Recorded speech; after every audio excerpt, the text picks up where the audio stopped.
100 million dead. That was the number the Star League settled on to qualify their victory in the Reunification War.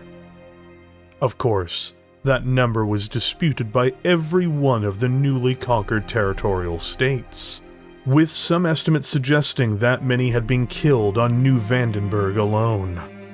Nevertheless, while hundreds of millions more were left starving, wounded, and homeless, likely leading to even more deaths than the original war itself caused, and more social trauma that would last generations, the Terran Hegemony celebrated their success in bringing civilization to the barbaric frontier.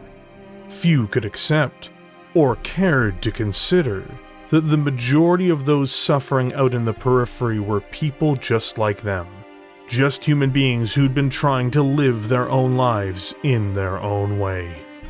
None believed such brutality would ever again touch the golden worlds at the heart of the new Star League. 2 centuries on, the core of the Star League, and the homeworld of mankind, would find this blood debt would come due, and it would be paid. Every one of the 100+ worlds that the SLDF liberated over the next few years has a story to tell. The particulars of each could easily be a chapter in our history of the Star League Civil War all by themselves. For the sake of brevity though, we'll discuss the similarities of the campaign in general and look at only the key events, decisive battles, and exceptions to the rule in detail. In total, 66 worlds were targeted during the first wave of Operation Chieftain, approximately 1 for every corps in the SLDF, though each could call for just a single division or sometimes a full army as needed. This initial list of targets accounted for every planet along the border with the rest of the inner sphere. The idea of encirclement on an interstellar stage is unusual. In theory, blockading a region of space is functionally impossible, but the psychological effect of being surrounded on a map had a very real impact on those within. Furthermore, it would prevent Amaris from repositioning troops to hold off a single thrust, as he wouldn't know where the next attack was coming from. All too often, it's mistakenly said that it was Amaris and his Rimworlders alone who fought the advancing SLDF. In reality, a great many Terran Hegemony natives took up arms against Kerensky. While these Patriot divisions were not as well trained or equipped as the other regulars, they still resisted as best as they were able. The fortress battalions assigned to Castles Bryan could prove particularly troublesome. Furthermore, the coup had granted Amaris control of many of the Star League military academies, such as the War Triad within the Sol system, the Combat College of New Earth, Fleet School of Keed, and the Flight Academy of Graham. New tutors were brought in to replace those of uncertain allegiance, in turn producing legions of well-trained and loyal soldiers. The first of the new wave of inductees were graduating just as Operation Chieftain commenced. Over the course of the war, several whole divisions were formed from these graduates, very few of whom hailed from the Rimworld Republic. In every sense of the word, then, the conflict between Amaris and Kerensky truly was a civil war. Their primary opposition during the opening phase of the campaign came not from the loyal Amaris troops, but from the newly formed Patriot divisions, bolstered by mercenaries, with oversight from the HSF and OPD. Unbeknownst to the Star League, Emperor Stefan Amaris had only resolved to maintain order over a handful of these outer hegemony worlds. The rest would play a part in Operation TRIPWIRE. The idea was for the civilian populace to be used as a means of slowing Kerensky down by manufacturing several humanitarian crises. Agents, saboteurs, and insurgents were widespread, particularly on pro-Amaris worlds, each doing their part to prevent the SLDF from moving on after the main defense had been overcome.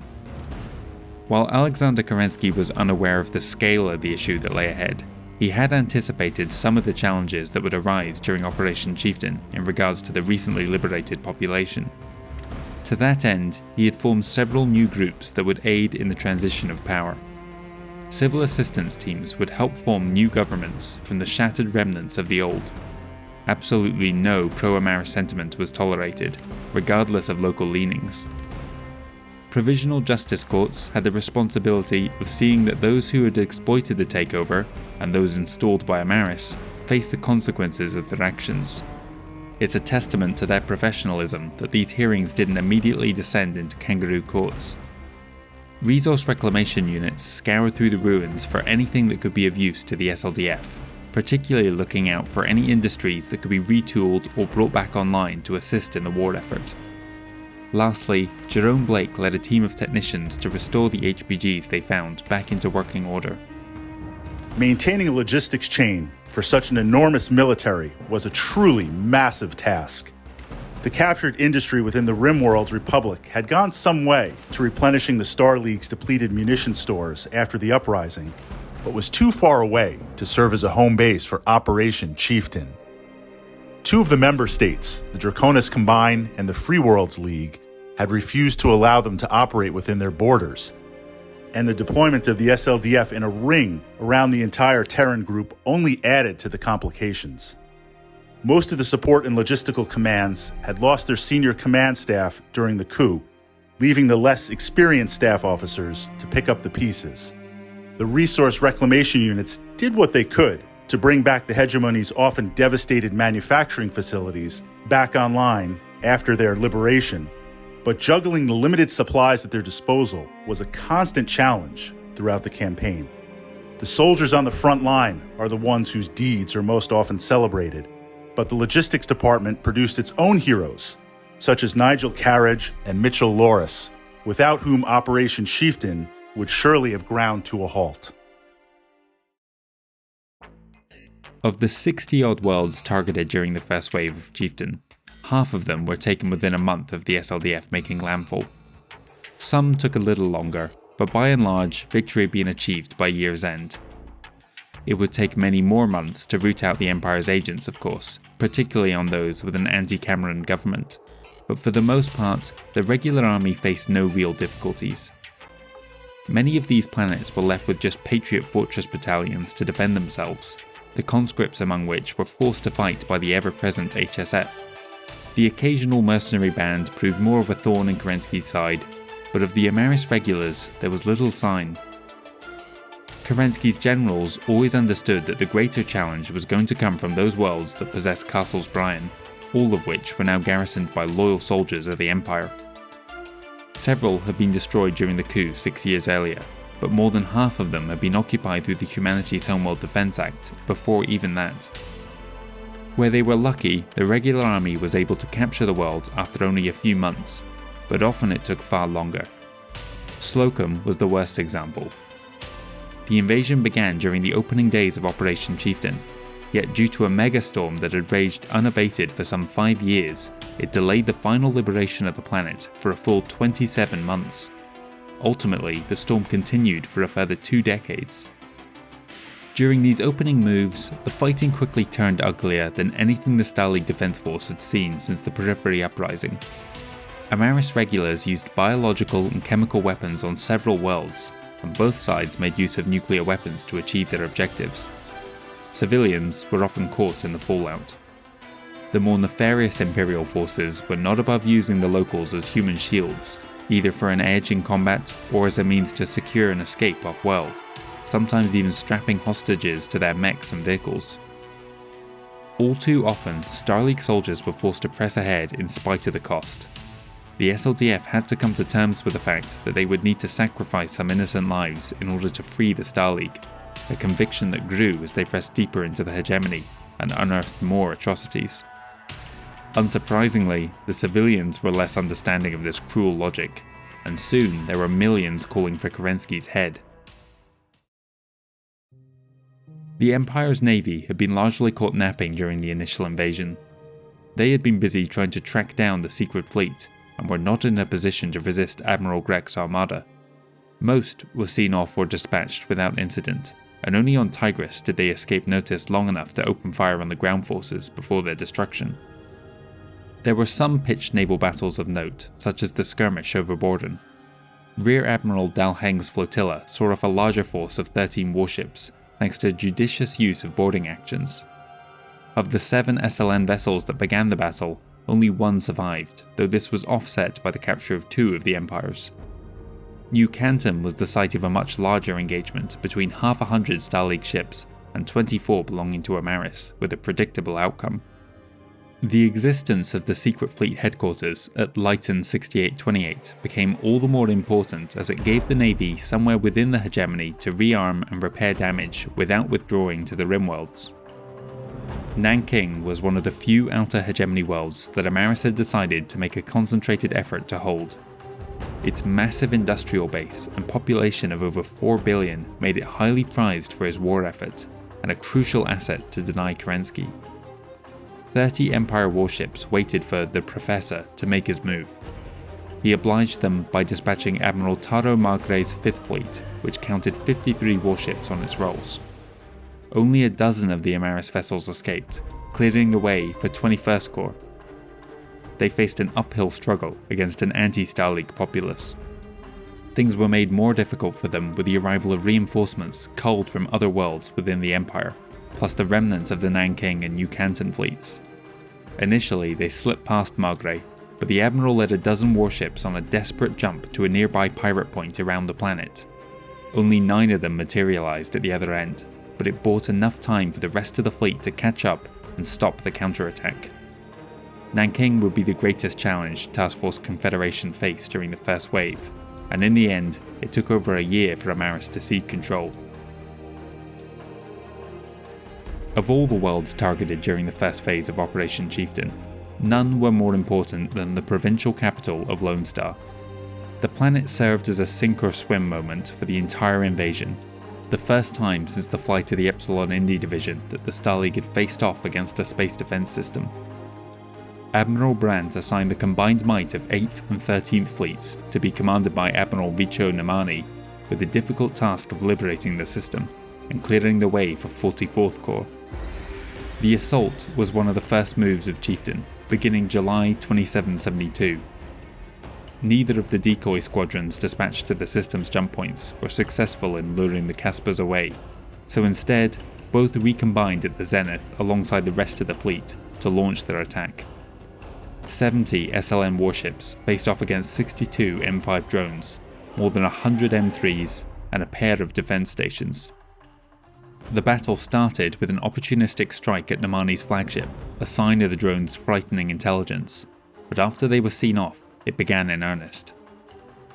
The Caspers targeted first the more heavily armed but weaker armoured cruisers and destroyers, while the smaller drones inflicted punishing losses against the League's aerospace fighters.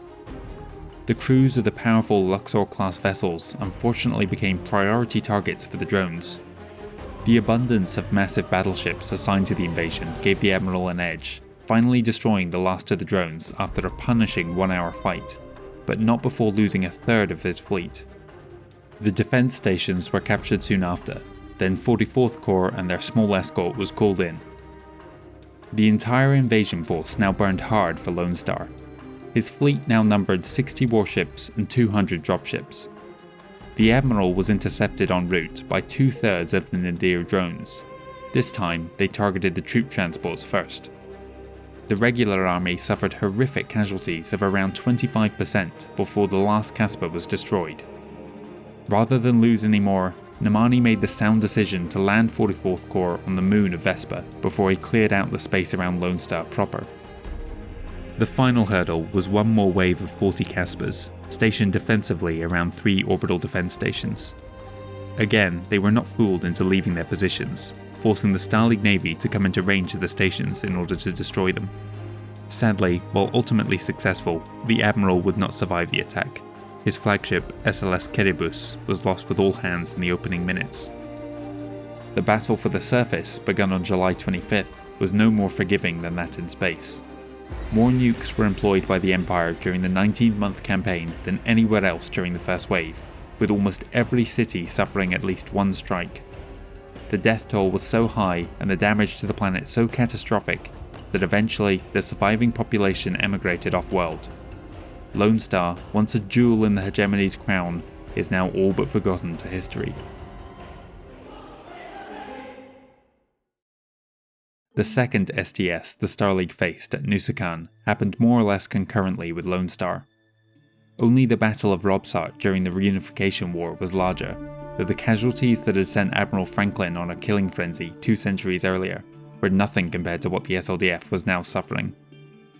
More than 100 SLM warships arrived at the nadir to overpower around 70 mixed drone sizes. Rather than advance on the planet, Admiral Marina Akayev Cameron lingered long enough for half of the 27 Empire warships in system to materialize around them and straight into the waiting guns of her fleet. After thwarting the attempted rear attack, the Admiral next directed her fleet to clear out the secondary worlds in the system, which in turn prompted the second drone fleet and surviving Amaris vessels to try and hunt her down. This opened the door for 27th and 51st Corps and their escorts to arrive at the zenith and clear out the few defenders left there. After luring the Empire ships into dead space, Akayev Cameron then jumped from one pirate point to another around Nusakan itself, destroying the SDS emplacements before the drones could reach them. Her smart tactics up until this point only made possible a victory by a narrow margin. After the final battle, 80% of the SLM warships had been destroyed. The ground invasion was similarly brutal, though thankfully the majority of the civilian populations escaped the use of WMDs. As the Star League Defense Force advanced towards Terra, they were suffering high attrition rates. Their techs were busy struggling to maintain the aging and battered mechs after a decade of near-constant fighting.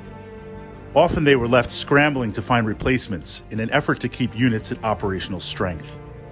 Leading up to the Amaris coup, the member states had been rapidly expanding their house militaries, but this expansion slowed to a crawl during the war as they took the opportunity to fleece Kerensky for as much money as they could. Previously, the SLDF had shied away from using armored vehicles, as the Terran Hegemony could supply them with a near unlimited number of BattleMechs. Now, they were forced to buy in bulk second-rate tanks and light armor from anyone who would do business with them. These would form the basis of the ever-increasing number of tank regiments within the SLDF, which would suffer from some of the worst casualty rates within the regular army during the campaign. While MechWarrior still took the lion's share of the glory, tank commanders like Simas and Lena Osis of the 238th Armored Division would also make a name for themselves during the Civil War. In the latter part of 2772, those corps that had an easier time of things so far moved towards their follow-on targets. The first of these was the assault on Summer that September, the final STS Task Force Commonwealth was facing. Learning from Lone Star and Nusakan, Admiral Godman Lawrence devised a number of novel strategies. The first was to use captured IFFs on their ships in the hope that it would confuse the drones or lead them to attack the Amaris vessels, as had happened at Nusakan when the latter had accidentally opened fire on a Casper and then been subsequently destroyed. Sadly, this proved little effective. His other plan was to make judicious use of boarding teams to get aboard the drones and trigger their self-destruct from the inside. This was much more successful than first anticipated. After middling success at the first jump point, Lawrence overwhelmed the drones at the second with enormous numbers of small craft. A third drone fleet encountered en route to the planet was likewise disabled. The bulk of the killing and the casualties sustained was still down to the warships though, and this was a resource that the Star League Navy had little hope of replenishing. The planet itself was not as costly, with the local population rising up in support of Kerensky and helping to overthrow the Amaris government. The last of the worlds that had been on the initial list of targets for Wave 1 and the first SDS Task Force Sun was facing was Al-Nair. The planet itself was not much to speak of, but it was the many resource-rich asteroids that made the system so valuable. Taking a page out of Lord Davion Onaga's playbook, 14th Army spent additional time training in zero-G operations at Murchison. Meanwhile, Admiral Ilse Juan Sanchez shrewdly waited to analyse the after-action reports from Lone Star, Nusakan and Summer. The operation would begin in November. When she arrived, she did so in force, at the head of 80 warships and 317 dropships, each carrying Marines for boarding actions. The zenith was quickly secured and the Admiral began the long journey towards Al-Nair proper. The various Caspers scattered across the system converged to meet her there. 148 of them faced off against the SLM fleet. 71 were destroyed before they retreated, but it cost the Star League 38 warships and more than 5 dozen dropships. They attacked again 3 days later, bringing the casualties on both sides to around 100 drones and dropships and 50 warships. Juan Sanchez spent the next 5 months hunting down the survivors, while 14th Army began the year-long process of clearing out the hundreds of mining outposts. The rest of the secondary targets played out as before. Some fell quickly, whereas others, particularly those with Castles Bryan, would prove more challenging. The varying success of the first wave so far meant that many units didn't reach their follow-on objective until early 2773. The 6th and 16th fleets had originally been assigned to break through the SDS outreach and clear a path for 55th Corps, but concerns over ineffectual SLN tactics in the prior engagements meant they were instead dispatched to Heshnar. For their troubles, they faced repeated WMD strikes and counterattacks from Imperial reinforcements, but it became an important staging ground for future operations. When Amaris seized power at the end of 2766, the Rimworld's army moved swiftly to eliminate not just the SLDF regulars, but also many reservists stationed on Terra. As Operation Apotheosis began, Amaris's agents quickly worked through a list of names, eliminating the various generals and colonels before they understood what was happening. To dispatch those less senior officers, they relied heavily on local criminal elements to provide the necessary manpower. Among the individuals targeted for assassination was Major Antonius Zalman, commander of a reserve battalion based at Sao Paulo. When the nearby Castle Bryan at Curitiba was hit with a nuclear strike in the opening minutes of the attack, Zalman and his unit were alerted to the threat just in time to prevent their murder at the hands of a gang of hired thugs. The survivors would go on to form a resistance cell operating out of the Amazon rainforest. In 2773, Antonius's group learned that political dissidents were being shipped off-world to be used as human shield so that units ordered to withdraw towards the Hegemony Corps had a chance to escape. Zalman's guerrilla unit smuggled themselves aboard the dropships leaving Mexico City and arrived at the front line. There, they were able to free the prisoners and wipe out the Republican Guard HQ. Hijacking a trio of mechs, they went on to destroy numerous supply dumps around the world. By the time the SLDF arrived to secure the planet, the defenders had barely enough munitions to last a week, sparing the lives of many civilians. Zalman was decorated for his outstanding service and given command of Kerensky's personal bodyguard. Throughout 2773, those lucky few units that had not become bogged down moved on to their tertiary objectives, while others were only just launching the first of their follow-ups. These were almost invariably long drawn-out campaigns, the SLDF having lost most of its momentum. In the case of Aflir and Erai, Amaris warships were able to cause devastating losses through the use of orbital bombardments. One world that might have been much worse was New Dallas. Thankfully, New Dallas's SDS had been wiped out during the coup, and only a handful of drones had been replaced. The use of captured Empire warships allowed the SLDF to sneak aboard the orbital defense stations before the fighting began in earnest. Even still, the 3 Castles Bryan on World made it a tough conquest. As the Rimworld's Republic entered 2773, the turmoil that came about after the collapse of the Imperial government and the rise of President Lucian Dormax was starting to settle down. The realm had internally divided itself into the small fiefdoms of prominent RRA leaders and former Amaris supporters. The loyal RWA troops that had resurfaced after the departure of the SLDF had once again been pushed back underground. Now that they were no longer actively fighting among themselves, Dormax saw that the time was right to meet with the other groups to discuss how the Republic should govern itself going forwards. To that end, he arranged for a conference on Apollo to be held on the 5th of May. That April, scattered reports started to filter through that worlds along the border were under attack, though from whom remained a mystery until word reached them from Kikuyu. The Lyran Commonwealth had finally stirred itself and had taken aim at the former Amaris holdings. Robert Steiner's decision not to provide Kerensky with aid had proven a major embarrassment for the Archon. His approval ratings had plummeted, and legions of his own citizens, among them deserting LCAF troops, were flocking to the SLDF to volunteer their services. He needed some way to reverse those trends, and so throughout the tail end of 2772, had the Lyran High Command planning Operation Ulmerich, the invasion of the Rimworlds. The fact that the Republic no longer supported Amaris and had a new pro-Starleague government installed made no difference to the Commonwealth. They saw both the threat of another future Stefan on the border, and also the potential for aggressive expansion at the expense of a now woefully undefended neighbour. Their justification for the invasion was that many RWA troops were still in hiding, poised to launch future attacks if given the opportunity. That this wasn't an outright fabrication does little to excuse their actions. Operation Olmeric immediately drew the attention of Alexander Kerensky. The message he sent the Archon gave Robert reason to pause. It was made abundantly clear that the commanding general would not tolerate the invasion and make full use of the SLDF to stop Steiner if necessary. With Operation Chieftain approaching the end of its first year though, it was clear to the Lyrans that Kerensky was in no position to reassign his troops to aid the Republic, and so Olmeric pressed ahead. In August 2773, Task Force Commonwealth landed on the three worlds of Athenry, Imbros and Styx. There they made a shocking discovery. All three had been garrisoned by DCMS forces at Amaris' request. Thinking he had an ally in Kurita, Stefan had denuded many of the systems in that region of defences, not anticipating Kerensky's encirclement strategy, which in turn left the Draconis border vulnerable.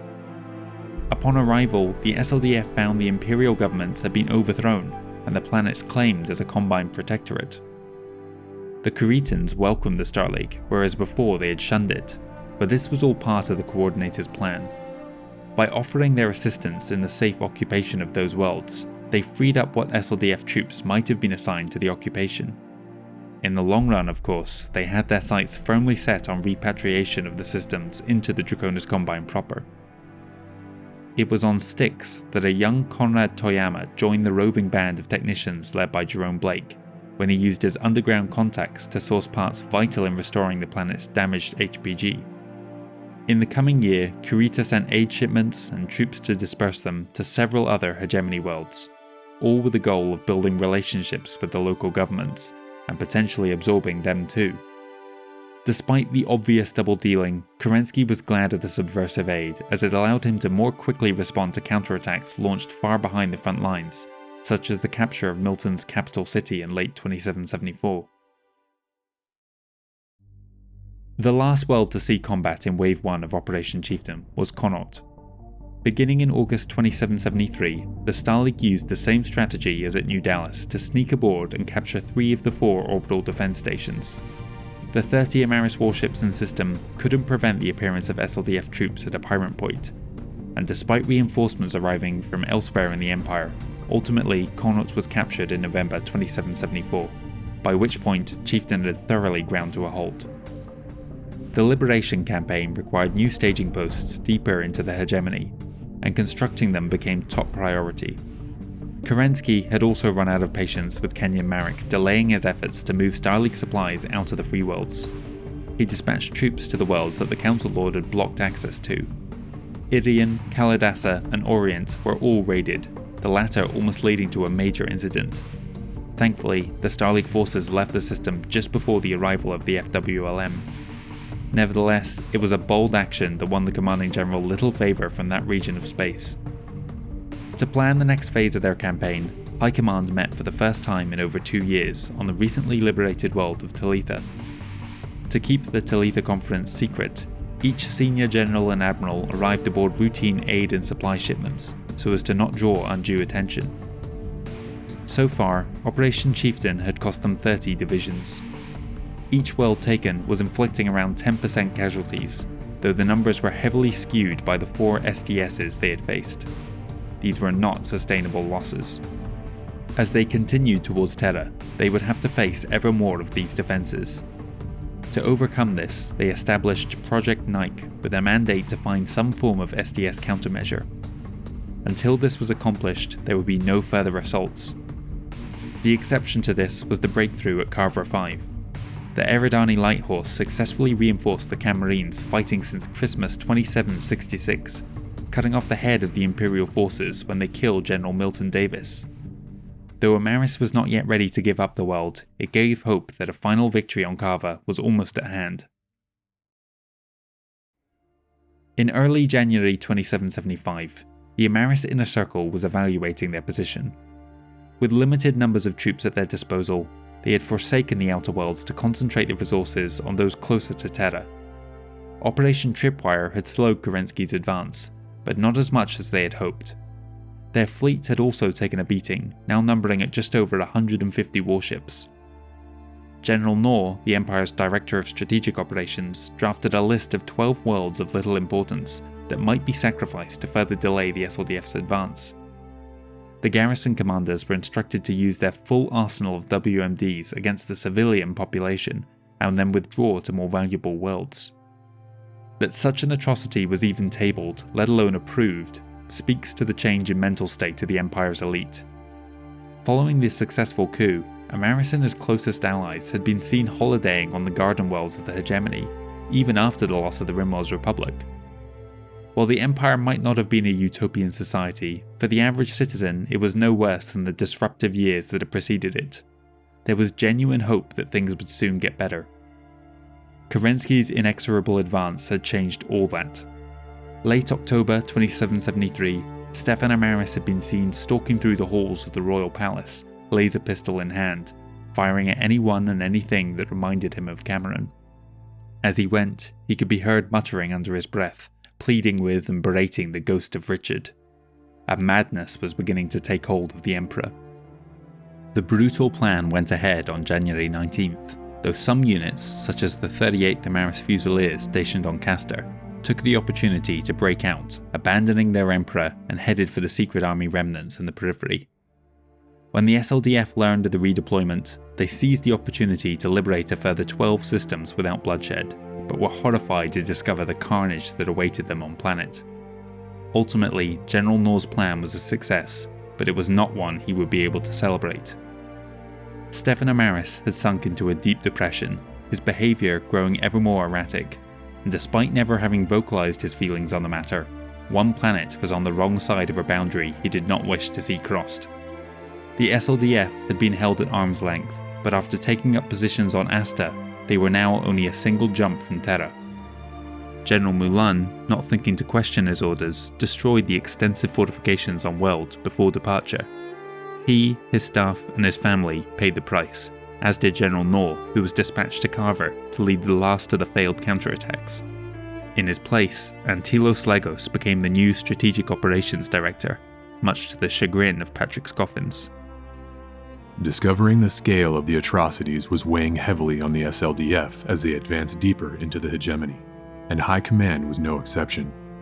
During Amaris' crackdown on religious groups within the Empire, the Abbey of the Resurrection on Procyon was ransacked and its leaders put to death. Smuggled off-world was the grandson of the former Pope of the Church of the Crucifix, Wyndham Khatib.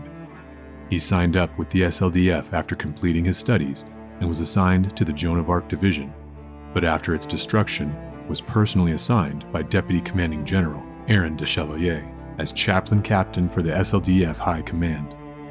His sermons and counsel would help the senior generals and admirals maintain a degree of calm and level-headedness, without which many more lives would have been lost.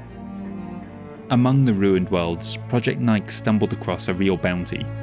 Hidden within a janitor's closet at Nirasaki Computers Collective was a personal device belonging to Dr. Catherine Glimp, containing her team's complete research into SDS vulnerabilities, created shortly after the coup.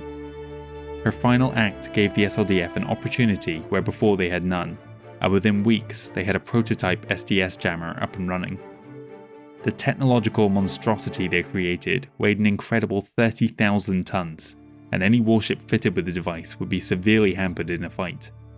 Nevertheless, the Star League needed to press ahead and decided that the world of New Home, deep within the Hegemony core, would be the site of the decisive battle. More aid was arriving from the member states meanwhile, primarily targeting border worlds and those with a previously shared ownership status. Copying the successful Kuritan strategy, John Davion dispatched police and infantry to help maintain order, and soon the rest of the Council Lords followed suit. No assistance arrived from the associate members, as each was now dealing with a crisis of their own making. By clandestinely funding terrorist groups within their borders for decades as a way to subvert Star League authority, they were now left with several heavily armed groups who were in no way inclined to hand over their weapons or bow down to their notional rulers. In March, the Marik Captain General dispatched all pretense and brazenly seized CHIEFTAIN, Judonay, and Wing. The regular army forces on planet were instructed not to resist. Emboldened by his success, he tried to do the same with Connaught that May, only this time Kerensky put his foot down. The 2nd Marik Militia suffered 24 casualties before the unit surrendered and was moved to a POW camp on Talitha. 4 more Marik regiments were evicted from the Hegemony in like fashion soon after. The time had come to launch the second wave of Operation Chieftain. Throughout February, the 24th Army Group massed on Brownsville, while 4th Fleet grew in size to over 100 warships. Admiral Akayev Cameron's success at Nusakan won her the job of leading the assault on New Home. 25 vessels had been jury-rigged with the SDS jammers, and they were about to get their first field test. On March 29th, she jumped her armada to a pirate point above the planet, and the battle began. 53 Casper drones moved to engage them, but almost immediately it became apparent that they were not coordinating their efforts as before. They still posed an enormous risk to any individual ship, but their overall effectiveness was reduced significantly. Furthermore, the SDS emplacements on World had severe difficulty targeting the naval units overhead. In just 45 minutes, all the drones had been eliminated, and only 4 warships had been lost. The Project Knight ships fared the worst of all. 2 were destroyed outright, and another permanently disabled by their own countermeasures. Several others suffered debilitating systems failures. Nevertheless, they had proven successful, and Akayev Cameron then jumped her LF battery-equipped fleet to the nadir. Word had only just reached them that New Home was under attack, and they were not prepared for the SLN's sudden appearance. However, the SDS operators now knew to target the jammer warships as a priority. The Admiral, though, employed the Nike ships in pairs for this second battle, with only half activating at the outset, and the reserve ships only coming online if the lead vessels stopped functioning. Only 1 was disabled during the second clash. While this was going on, an advance force spearheaded by the 1st and 5th RCTs had made landfall and was busy eliminating the ground SDS batteries ahead of 7th Army's arrival. Despite large concentrations of Imperial troops on New Home, they were slow to respond to the threat and were completely overwhelmed once the rest of the SLDF touched down on April 8th. The fleet, meanwhile, was eliminating the final drone swarm at the zenith. Project Nike had proven to be a massive boon to the Star League, with casualties far lower than prior battles. The only major loss was the SLS Vengeance, formerly RWS Gregory Amaris, one of 2 Stefan Amaris-class battleships captured during the Rimworld campaign.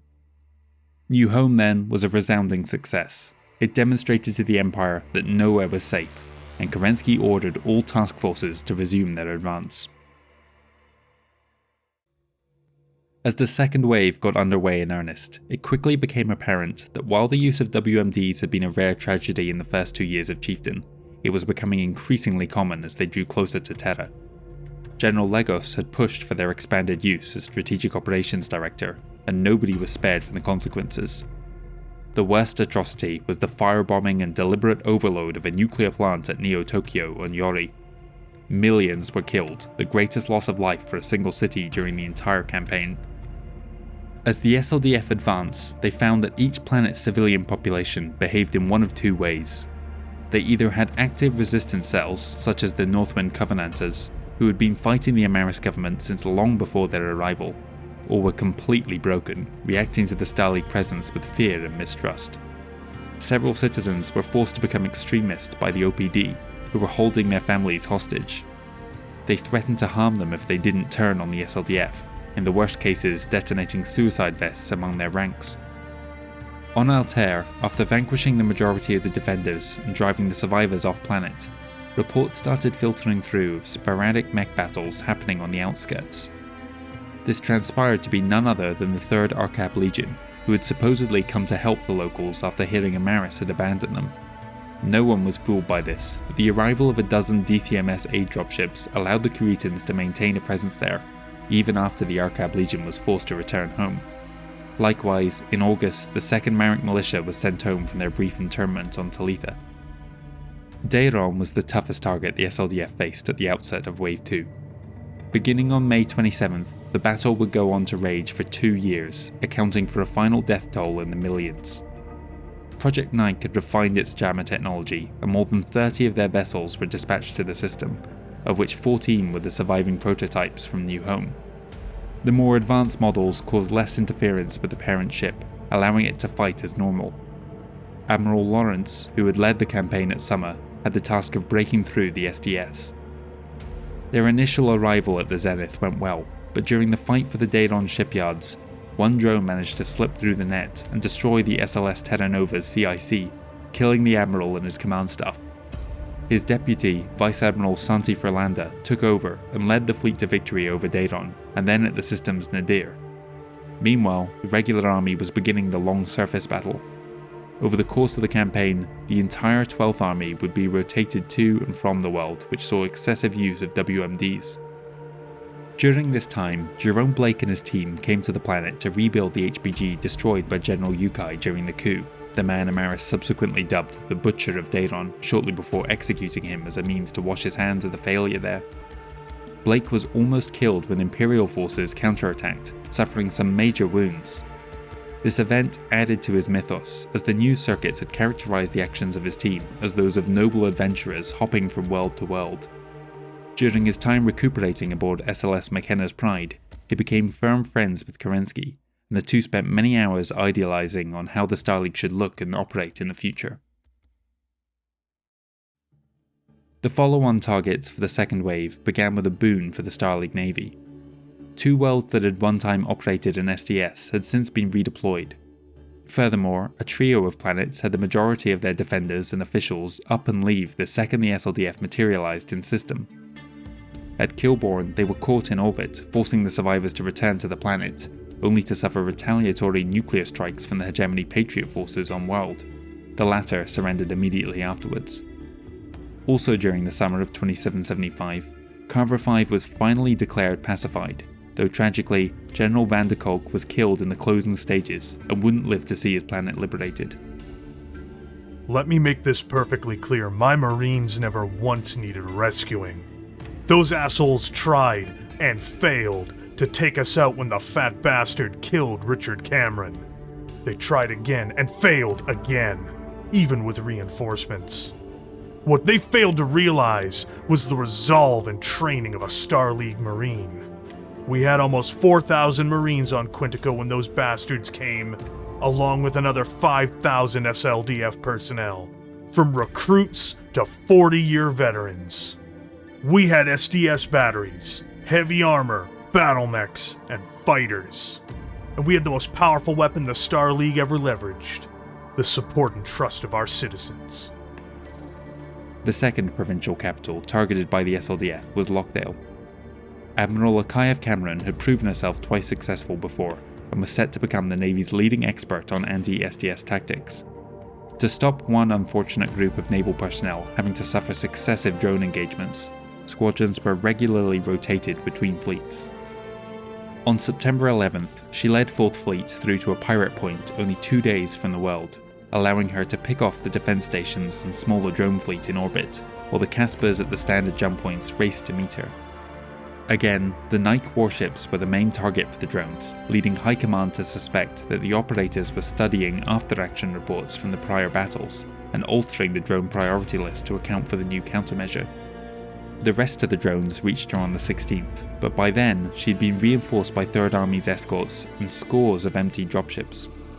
This time, the Admiral employed a new strategy of alternating which of her jammers were active at fast intervals, confusing the drones into switching between targets, and improving the survivability of those vital Nike warships.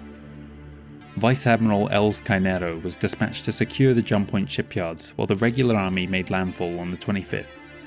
The liberal use of WMDs employed by Amaris's troops did not slow the relentless pace of General Jack Lucas's advance, and despite the heavy cost, victory was won at Lockdale in just 5 months. The Lyran Commonwealth's Operation Ulmeric had been running concurrently with the Star League's effort to reclaim the hegemony. Around 100 mixed LCAF regiments participated in the invasion. The fledgling Rif Republican army was in no state to withstand the attack.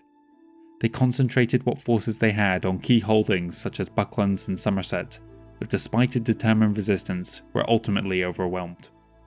Many worlds were in urgent need of essentials, and so willingly gave themselves over to the more robust Lyran supply chain. Apollo itself was taken in September, after which the campaign continued for a few more months before Robert Steiner put a hold on further advances, as he turned his attention back towards the Inner Sphere.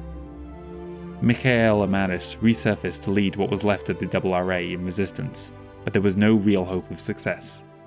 In total, some 70 planets had been taken, though there still left more than 100 unclaimed. Regardless, the outcome was clear.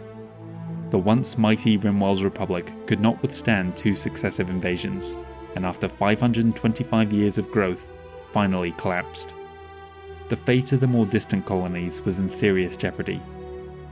From the ashes arose the first of several new micronations, the Oberon Confederation.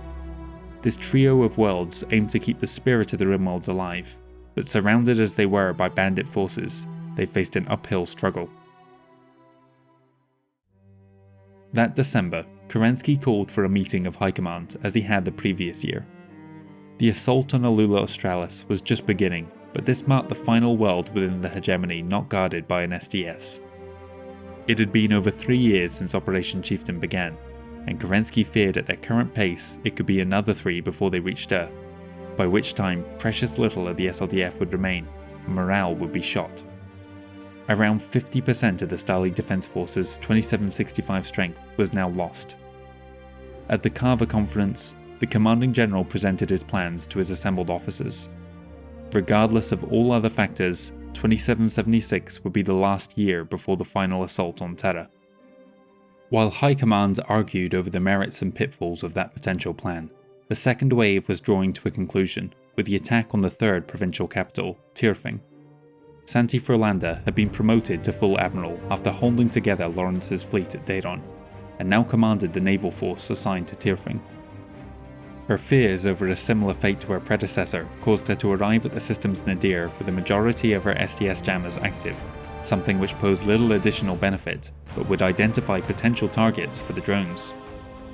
After jumping to the zenith and employing similar tactics, which in turn led to heavy casualties among the Project Nightcraft, General Kim Solheim refused to support her in attacking the planet. Her complaints went right up the chain of command until they reached Kerensky. He in turn called for Vice Admiral Canero to hop across the command circuit to reach Tirfing as fast as possible and evaluate the situation. Els Canero took command and called in reinforcements from 12th Fleet before bringing the naval battle to a successful conclusion later that month. General Solheim's 5th Army made landfall on Christmas Eve, but the carnage wrought by Amaris troops using their full arsenal of WMDs left her organising humanitarian efforts before tracking down the perpetrators in mid-2776. High Command ultimately decided to support Kerensky in his plan to wrap up non-Terran operations in 2776. One issue they foresaw though was a lack of experience at the top levels of naval command. So far, only Akayev Cameron and her protégé Canero had proven themselves consistently successful, and so the next 2 targets would serve as a learning experience for their fellow admirals. The naval battles at Pollux and Epsilon Eridani played out in near identical fashion. On January 11th, 4th and 12th Fleets materialised at their respective systems' zenith and made short work of the drones in a brief hour-long clash, both employing marine boarders to great success. The reserve 5th and 16th Fleets arrived in system with Admirals Margrave and Sukhanov providing escort to the regular army and observing proceedings.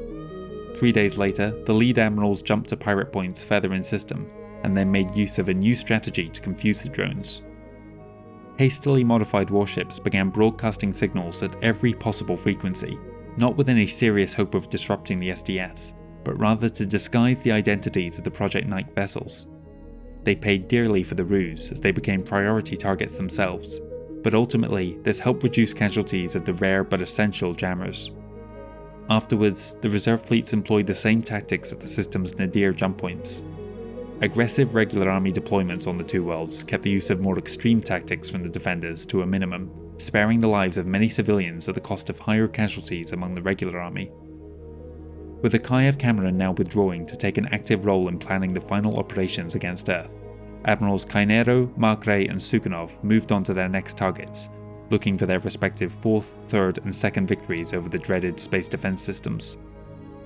When Joseph Cameron first proposed the idea of the Martial Olympiad, it was first and foremost a display of the Star League's military prowess and as a way to promote esprit de corps within the SLDF. That it also proved to be a powerful recruitment tool and popular entertainment for the masses was a secondary benefit. Originally, the war games were held on Mars up to the dawn of the 28th century, after which it transitioned to the planet outreach. While the competition was as popular as ever, the rot at the heart of the Star League was beginning to show through. By the time of the last Martial Olympiad in 2736, the event was something of a farce, serving as nothing more than a way for the countless arms manufacturers to hawk their wares to an increasingly paranoid Commanding General Rebecca Fetlandral. This final event would also play host to the first meeting of two of history's most infamous individuals, when Fetlandral's deputy Alexander Kerensky first met the future president of the Rimworld's Republic, Stefan Amaris. In fact, it was Stefan's disgust at what the Martial Olympiad had become that reinforced the idea in his head that the Star League deserved to be put out of its misery. Outreach, as the site of the fabled Martial Olympiad throughout the 28th century, was a system that the SLDF was intimately acquainted with. This counted in their favour during the brief campaign that summer. Despite being a former stronghold for Kerensky's faction, most of the useful equipment and population had long since been carried off by the Empire, meaning it was a somewhat hollow victory. When the Star League Navy arrived at Graham, they materialised right into an ambush orchestrated by Major Herman Boyle of the AEAF. He and his squadron had spent months making the entire system almost impassable by liberally spreading mines throughout all known jump points and likely approaches towards the inhabited fourth planet. After overcoming the space defense system, Admiral Margrave had to call a halt to proceedings until Boyle's aerospace fighters could be found and eliminated. The hidden dropship from which they had been operating was eventually located, and the Major was taken prisoner. In a twist of fate, the ship aboard which he was being held collided with one of his mines, breaching Herman's cell and sucking Boyle out into space. Margrave now turned her attention to launching successive orbital strikes against the defenders. Unfortunately, he could do little to prevent what would become one of the most widespread use of nuclear weapons seen during the campaign. Procyon fared slightly better, but the civilian population had been suffering from the depredations of the Amaris government for a decade, and the planet was a shadow of its former self. Of the two key objectives Sukhanov had hoped to capture, the shipyards were partially destroyed in the fighting, and the colossal Fort Lazak aerospace complex was deemed too costly to clear, and so had to be razed by orbital fire in order to eliminate the strong AEAF presence there. Clearing the castle's brine took several months, during which time the SLDF was subjected to repeated WMD strikes. The third wave had begun well, and now the three task forces sought to end it with 5 more successive victories. The worlds targeted were some of the closest to Terra, and it would soon become abundantly clear to the Empire that the SLDF was planning to bypass several planets in a straight drive for Earth. To prevent this from happening, small teams of operatives were smuggled onto the planets with orders to disable the HPGs as Amaris had done during his coup a decade earlier. This would prevent word from getting out and hopefully give the Star League an edge during the opening minutes of the final battle. Of the 5 targeted worlds, Sirius provided the least challenge. After several failed attempts to get the mining colony restarted after Amaris' troops had destroyed the orbital facilities during the coup, eventually Commanding General Scoffins had called for the near-complete recall of the system's SDS. When the Star League reached the surface, the few survivors that hadn't starved to death were deeply resentful that it had taken them 10 years to come to their aid. Rigel Cantorus hid similar horrors. Industrial productivity hadn't dropped off to the same degree as elsewhere in the Empire, but this was found to be because the workers' families were being held hostage at detention camps. Many tens of thousands had died, their bodies then incinerated to erase the evidence. Upon arrival, the Amaris regulars used nuclear weapons to destroy the camps before they could be liberated. Sukhanov and Cainero worked in tandem to break through the SDS at Keed. At one time, this had been a central hub for the entire Star League Navy, and the admirals and ship captains put their local knowledge to good effect. The Omicron II shipyards were one of the largest within the Hegemony, and a key target for both Amaris during this coup and now Admiral Janos Grek. Sadly, hidden nuclear devices detonated them when approached, but the civilian population on World was largely spared from the same. Nevertheless, it was a populace that was decidedly pro-Amaris, even at this late stage in the war, and so final victory only came well into 2777. 4th Fleet was temporarily handed over to Vice Admiral Robert Evans. While he was taking CAF's Nadir jump point, Mark focused on the Zenith, before the two quick jumped to the planet itself, just as word was reaching them that they were under attack. What had once been a strongly pro-Amaris world had since risen up in resistance. Duchess Confalonieri's decision to sell out to the new emperor had come back to haunt her in 2768, when she was assassinated by an angry local. This added further fuel to the resistance, leading to an increased HSF presence. The HBG station was handled by the locals, but the secret police forced the large population to resist the Stalag liberators, often by holding their families hostage. New Earth was something of a homecoming for Admiral Demetrios Rumlow. After successfully defending the system during the coup, he had since been commanding the secret fleet throughout Amaris' occupation. Now he returned at the head of 9th Fleet to battle the STS using his own unique strategies developed during his exile. Unfortunately, he discovered on arrival that the HBG team had failed in their mission to bring the station offline, and so he quickly switched to his backup strategy. 3 civilian dropships that had worked with him for the past decade, now converted to fire a deadly barrage of naval-grade missiles, launched their payload at the facility, destroying the compound and isolating the world. Sadly, they did not escape the wrath of the SDS. The Admiral made the drone operators pay for it by first destroying the 2 fleets guarding the jump points. 4th Fleet arrived from CAF to assist with the more distant facilities scattered throughout the system, while Rumlow jumped to a Lagrange point above New Earth. Here, he maneuvered to the very edge of the planet's atmosphere and lured the drones in. Several were sucked in and fell to the surface. The vile actions of the mercenary units in Amaris' employ, such as the Burning Tigers and the Greenhaven Gestapo, had won them the animosity of the SLDF. They could expect little quarter to be given once they were finally tracked down. The Empire, however, was more than happy to utilize their services and made continued use of both large mercenary divisions as well as single mech warriors for hire. One individual had earned his reputation for executing wounded soldiers was Jose Magellan. While a proven killer, the Imperials never fully trusted the sadistic mech pilot, and so riding shotgun with him was always a RimWorld's officer to ensure loyalty. When the regular army landed on New Earth, Jose launched his initial ambush from within a hospital before using the experimental null signature system aboard his Thug to lose his pursuers. Further traps laid by Magellan cost the lives of several more mech warriors before he was finally captured.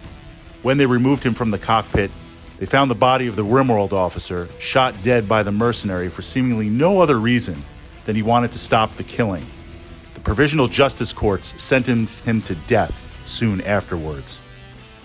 The ground campaign took a heavy toll on both the SLDF and civilian populace alike. New Earth has never fully recovered from the damage sustained during the Empire's desperate final stand. Their loss at New Earth also marked yet another break in Amaris' psyche. In his paranoid state, he ordered the Terran HBG stations at Geneva and Tacoma destroyed, fearing that they would serve as entry points for SLDF electronic warfare. Regardless, with the eventual fall of these 5 worlds, the path towards Terra was clear.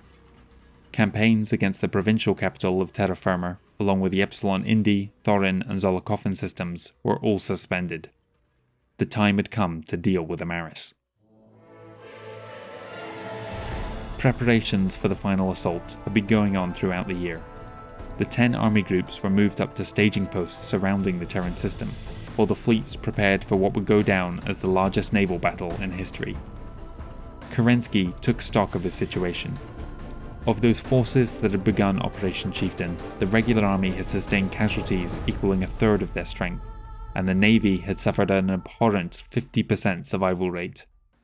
Compared to their 2765 figures, 65% of the SLDF had been destroyed. There were other threats facing Kerensky too. The predations of the member states had been temporarily curtailed, but it seemed likely that they would try to seize worlds for themselves again once the final assault was underway. Furthermore, there were still several planets suffering from active insurgencies. Lastly, those bypass worlds might dispatch their drone fleets to attack from the rear.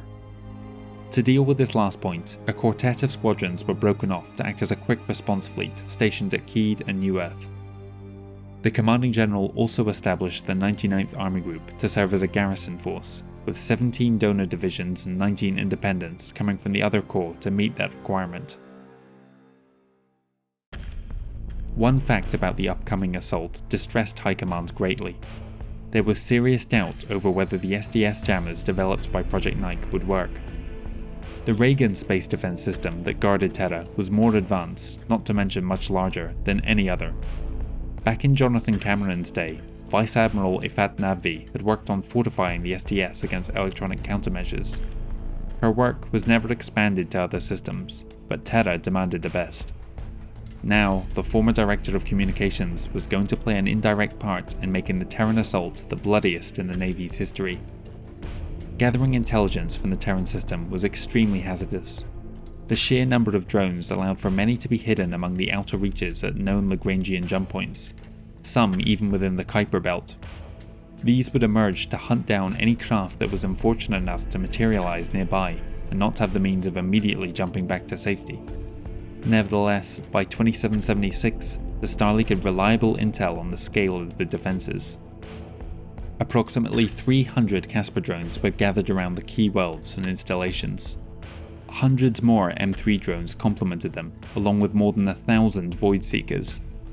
Each of the standard jump points had 5 large defense stations waiting to engage the Starleague, and a handful of Pavese battle stations were spread between Venus, Mars, and Earth.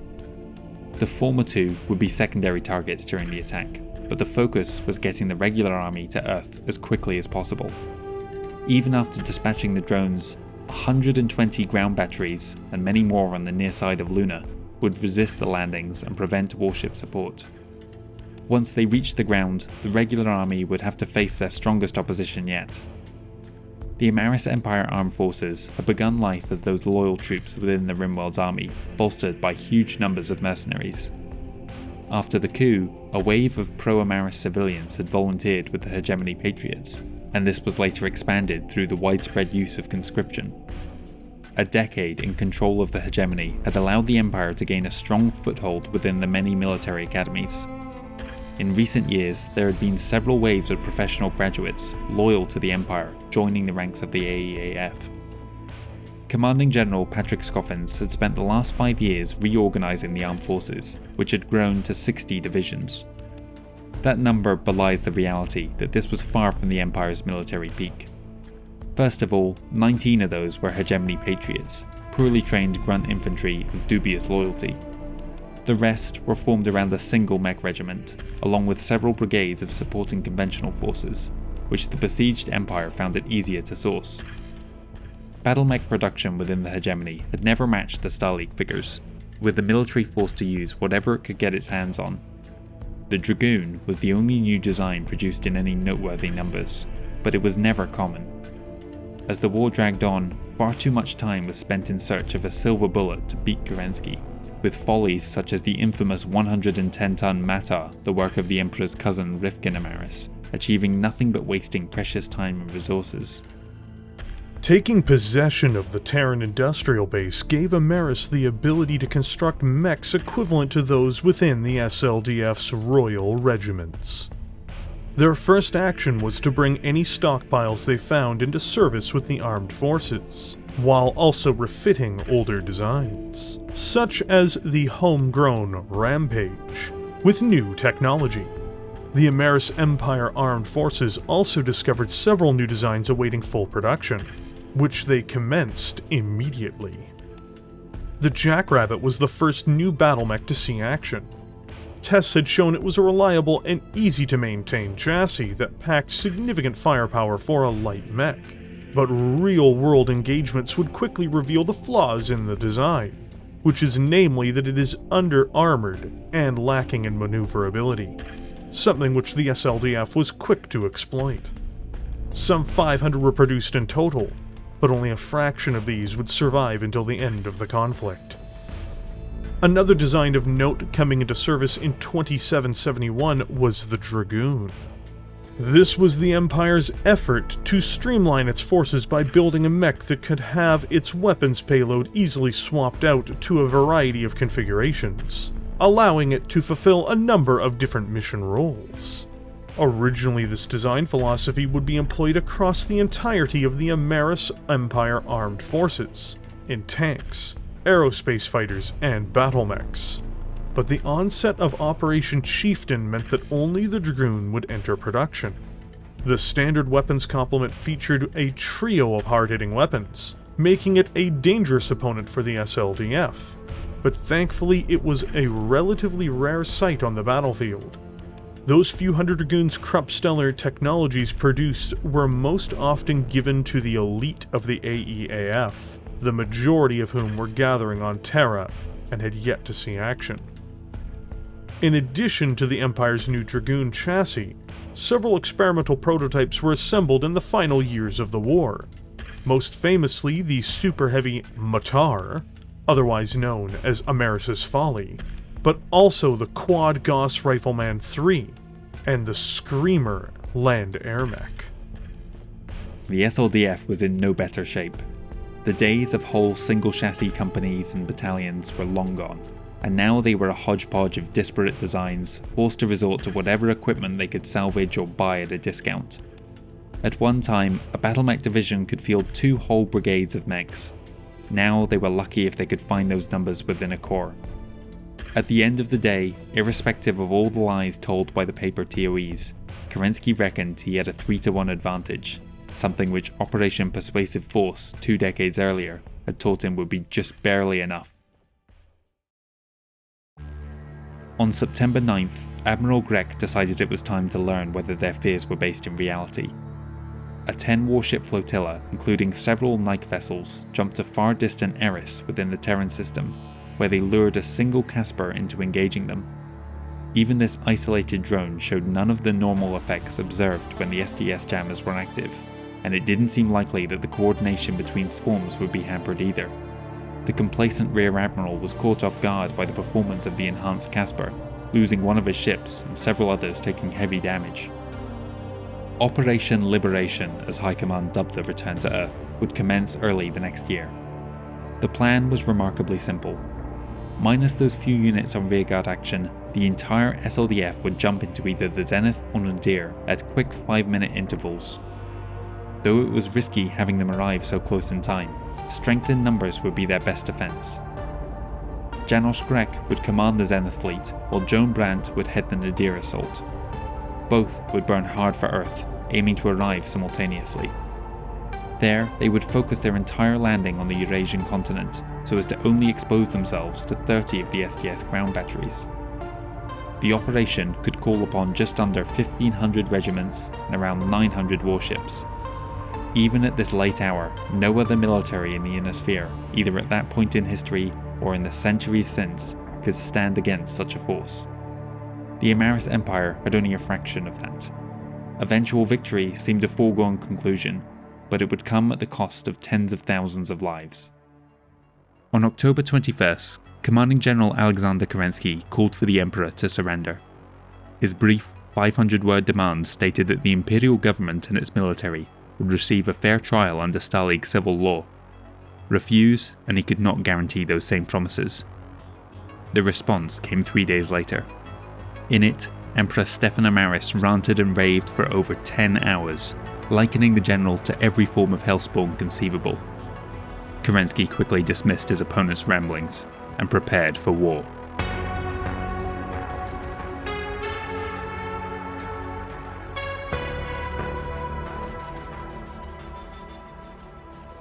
This is it, guys, this is it. The final battle lies ahead of us. Up next is the liberation of Earth.